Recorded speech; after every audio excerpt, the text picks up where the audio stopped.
আমার প্রথম বই হচ্ছে দিঘির জলে কার ছায়া হুমায়ুন আহমেদের। আর এটা আমার বর আমাকে দিয়েছিল। বলতে হবে হুমায়ুন আহমেদের মিসির আলী আর কি। ওটা আমি ফার্স্ট টাইম পড়ছিলাম। আমার প্রথম ভালো লেগেছে শেক্সপিয়ারের হ্যামলেট।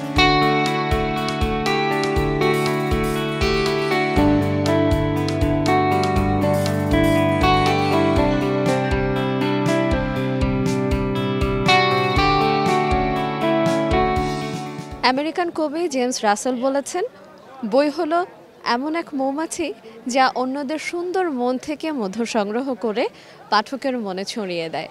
সত্যি তো, একটি সুন্দর বই তো আসলেই পাঠকের মনে মিষ্টতা ছড়িয়ে দেয়, তাই না? তবে চলুন না আজ জেনে নেওয়া যাক প্রথম কোন বইটি পড়ে এইভাবেই আপনার মনে মিষ্টতা ছড়িয়ে গিয়েছিল এবং আপনার ভালো লেগেছিল। আপনাদের সঙ্গে আছি আইরিন আয়াত।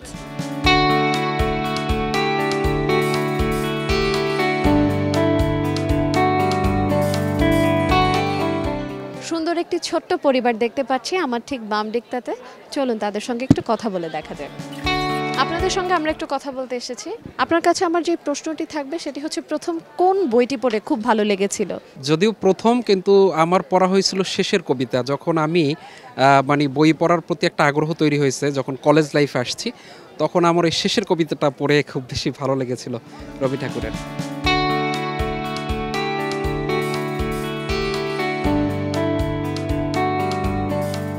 দেখতে দেখতে বিকেল গড়িয়ে সন্ধ্যা নেমে এসেছে।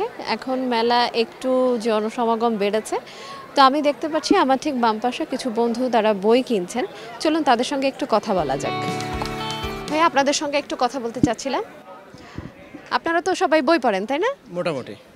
আচ্ছা, আপনাদেরকে যদি আমি প্রশ্ন করি যে আপনাদের প্রথম ভালো লাগার বই কোনটি? বলতে হবে হুমায়ুন আহমেদের মিসির আলী আর কি। ওটা আমি ফার্স্ট টাইম পড়ছিলাম। কেন ভালো লেগেছিল? ভালো লেগেছিল মানে আমি আর কি বই খুব একটা পড়তাম না, তো আমার বোন হচ্ছে অনেক বই পড়ে। তো ওই সময় মিসির আলী ফার্স্ট টাইম যখন পড়ছি, ওনার রহস্য আর কিছু হচ্ছে সুপার ন্যাচারাল জিনিসগুলো ওই সময় তো আমার পছন্দ ছিল। তো এই কারণে আর কি বইটা খুব পছন্দ ছিল। আমি মূলত গল্পের বই খুবই কম পড়ি, বাট আমার কাছে হ্যাঁ, আমি সেলফ ডেভেলপমেন্ট বুকগুলো বেশি পড়ছি। স্পেশালি হচ্ছে আলকেমিস্ট, তারপর হচ্ছে অ্যাটমিক হ্যাবিটস। আমরা দেখছিলাম প্রথম ভালো লাগার বই কেমন ছিল, সেই অনুভূতিগুলো জানছিলাম বন্ধুদের কাছ থেকে। চলুন আমরা একটু মেলাটা ঘুরে দেখি, কার কি ভালো লেগেছিল প্রথমবারের মতো একটু জানা যাক।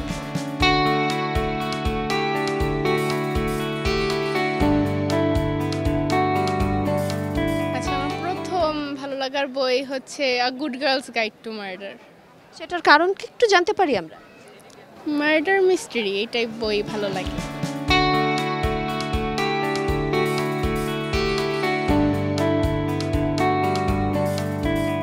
আপনার প্রথম ভালো লাগার বই কোনটি ছিল এবং সেই ভালো লাগার কারণটা কি? আমার প্রথম বই হচ্ছে দিঘির জলে কার ছায়া হুমায়ুন আহমেদের। আর এটা আমার বর আমাকে দিয়েছিল আমার বিয়ের পরে প্রথম পাওয়া বই। আর এর আগে অনেক বই পড়েছি, কিন্তু এটা আমার সবচেয়ে প্রিয় বই আর কি। এটা আমার প্রথম ভালো লাগার বইয়ের কথা যদি বলি তাহলে শুভ্র। না, আমরা হুমায়ুন আহমেদ জেনারেশন, স্বভাবতই শুভ্র। আমার সাথে শুভ্র আসলে কোনো মিল নেই, কিন্তু সামহাও এইটা এই চরিত্রটা অনেক বেশি ইন্টারেস্টিং ছিল এবং সামহাও এইটা আমাকে খুব অ্যাট্রাক্ট করেছিল আর কি। আমার জীবনের প্রথম যেই বইটা আমার কাছে সবচেয়ে বেশি ভালো লেগেছে সেটা হচ্ছে প্যারাডক্সিক্যাল সাজিদ, যেটা আরিফ আজাদের। এই বইটা ভালো লেগেছে। আমার প্রথম ভালো লেগেছে শেক্সপিয়ারের হ্যামলেট, কারণ এখানে না অনেক টুইস্ট আছে। শেক্সপিয়ার এই গল্পে প্রথম 3 লাইনে পুরো গল্পটাতে কি আছে সেটা বুঝাইতেছে। এই জিনিসটা সব থেকে সুন্দর ছিল। সমরেশ মজুমদারের সাতকাহন, আমি মানে দীপাবলি চরিত্রটার জন্য ভালো লাগে। সমরেশের বই বলতে মানে সাতকাহনটাই সবচেয়ে বেশি পছন্দ। আর এছাড়া বিভিন্ন আটকুঠুরি, নয় দরজা, বিভিন্ন যে আমার এখন সব নাম মনে পড়তেছে না, কিন্তু সাতকাহনটা একদম মানে মুখস্থ আর কি। খণ্ড 1 খণ্ড 2 থেকে দীপাবলি চরিত্রটার জন্য সবচেয়ে বেশি পছন্দ ছিল। অনেক ছোটোবেলায় পড়েছিলাম মোহাম্মদ জাফর ইকবাল স্যারের টুকুনজিল বইটি। এটা অ্যাকচুয়ালি অনেক ভালো লেগেছিল, সেটা অনেক ছোটোবেলায়। অ্যান্ড আফটার দ্যাট স্কুলে থেকে অ্যাকচুয়ালি হ্যারি পটার সিরিজটা পড়া হয়েছে। সো এই বইগুলো অনেক ভালো লেগেছে।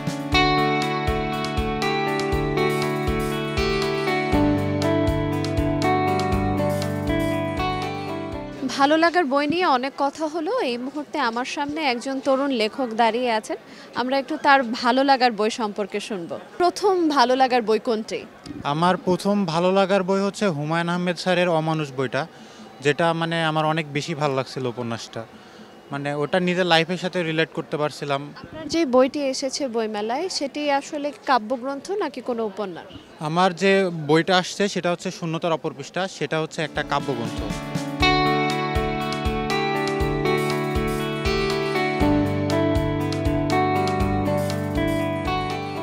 বইপ্রেমী এবং পাঠকদের ভালো লাগার বই নিয়ে জানতে জানতে ফুরিয়ে এলো আজকের দিনটি। বেশি বেশি বই পড়ুন এবং আপনার নিজস্ব জগৎকে ভরিয়ে তুলুন নতুন কিছু বইয়ের সমারোহে।